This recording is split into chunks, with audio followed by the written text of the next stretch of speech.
Friends അസ്സലാമു അലൈക്കും. ഞാൻ ഇന്ന് വന്നിട്ടുള്ളത് നമ്മുടെ കണ്ണൂർ സ്പെഷ്യൽ മീൻ റോട്ടിൻ്റെ റെസിപ്പി ആയിട്ടാണ്. അപ്പം നമുക്ക് റെസിപ്പി എന്താണെന്ന് നോക്കാം.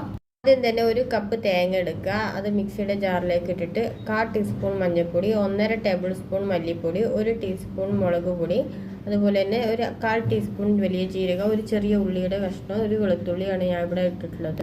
നന്നായി അരച്ചതിന് ശേഷം നമുക്ക് മാറ്റി വെക്കാം. ശേഷം ഒരു ചട്ടി വെച്ചിട്ട് അതിലേക്ക് 2 ടേബിൾ സ്പൂൺ വെളിച്ചെണ്ണ ഒഴിച്ച് സവാളയും കറിവേപ്പില, ഇഞ്ചി, വെളുത്തുള്ളി, അതുപോലെ തന്നെ പച്ചമുളക്, തക്കാളി ഇത് ആഡ് ചെയ്തിട്ട് നന്നായിട്ടൊന്ന് വഴറ്റിയെടുക്കുക. അപ്പോൾ നന്നായി വഴന്നതിന് ശേഷം നമ്മൾ അരപ്പ് മാറ്റി വെച്ച ഈ അരപ്പ് ഒഴിച്ചിട്ട് ഇതിൽ ഒരുപാട് വെള്ളം ആഡ് ചെയ്യരുത്, കുറച്ചൊന്ന് മിക്സി കഴുകി വെള്ളവും കൂടി ഒഴിച്ചിട്ട് നന്നായി തിളപ്പിച്ചെടുക്കുക. അപ്പോൾ വെള്ളം ഒന്ന് കുറുകി വരുന്ന സമയത്ത് തന്നെ നമ്മൾ അതിലേക്ക് മീൻ, ഗരം മസാല ആഡ് ചെയ്ത് നന്നായി വറ്റിച്ചെടുക്കുക.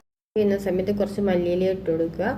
ഒരു സൈഡിൽ മീൻ ഫ്രൈ ആകുന്നുണ്ട്, നമുക്ക് ആ സമയം കൊണ്ട് അരി അരച്ചെടുക്കാം. ഞാനിവിടെ വൈകുന്നേരം ഉണ്ടാക്കാൻ വേണ്ടി രാവിലെ ചെറിയ ചൂടുവെള്ളത്തിൽ പുഴുങ്ങലരി പുതിർത്തി വെച്ചതാണ്. അതിലേക്ക് 1 കപ്പ് തേങ്ങ, ഒരു വലിയ സവാളയും 2 ടേബിൾ സ്പൂൺ വലിയ ജീരകമാണ് ഞാൻ ഇവിടെ ഇട്ടിട്ടുള്ളത്.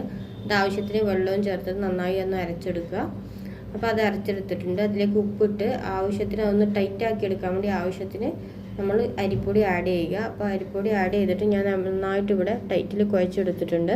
ഇത് പരത്തിയെടുക്കുക. അതിന് വേണ്ടി കഴുകി വൃത്തിയാക്കി വെച്ച വാഴൻ്റെ ഇലയിലേക്ക് കുറച്ച് നെയ്യ് തടകിയിട്ട് നമ്മൾ കുഴച്ച് വെച്ച മാവ് എടുത്ത് നന്നായി റൗണ്ടിൽ പരത്തിയെടുക്കുക. അപ്പോൾ പരത്തിയെടുക്കുമ്പോൾ നിങ്ങൾ പ്രത്യേകം ശ്രദ്ധിക്കണം, കൈ വിരൽ കൊണ്ട് പരത്തരുത്. ഞാൻ ഈ പരത്തുന്ന പോലെ കൈയിൻ്റെ ഉൾഭാഗം വെച്ച് പരത്തണം.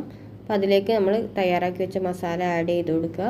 അപ്പോൾ മസാലയിലുള്ള ഒരു മീനും പിന്നെ നമ്മൾ ഫ്രൈ ചെയ്ത് വെച്ച ഒരു മീനും അതിൻ്റെ മുകളിലോട്ട് വെച്ച് കൊടുക്കുക.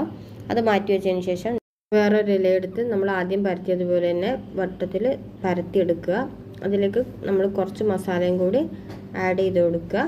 അതിനുശേഷം ഈ വീഡിയോയിൽ കാണുന്നത് പോലെ ആദ്യം നമ്മൾ പരത്തി വെച്ച ആ ഒരു അപ്പത്തിൻ്റെ മുകളിലോട്ട് ഈ അപ്പം കൂടി യോജിപ്പിച്ച് കൊടുക്കുക. എന്നിട്ട് നന്നായിട്ട് സൈഡൊക്കെ ഒന്ന് പരത്തി കൊടുക്കുക. അതിനുശേഷം ബാക്കിയുള്ളതും അതേപോലെ നമ്മൾ ഉണ്ടാക്കിയെടുക്കുക. സ്റ്റീമർ ചൂടാക്കിയതിന് ശേഷം അതിലേക്ക് നമ്മൾ തയ്യാറാക്കി വെച്ച മീൻ റോട്ടി വെച്ച് കൊടുക്കുക.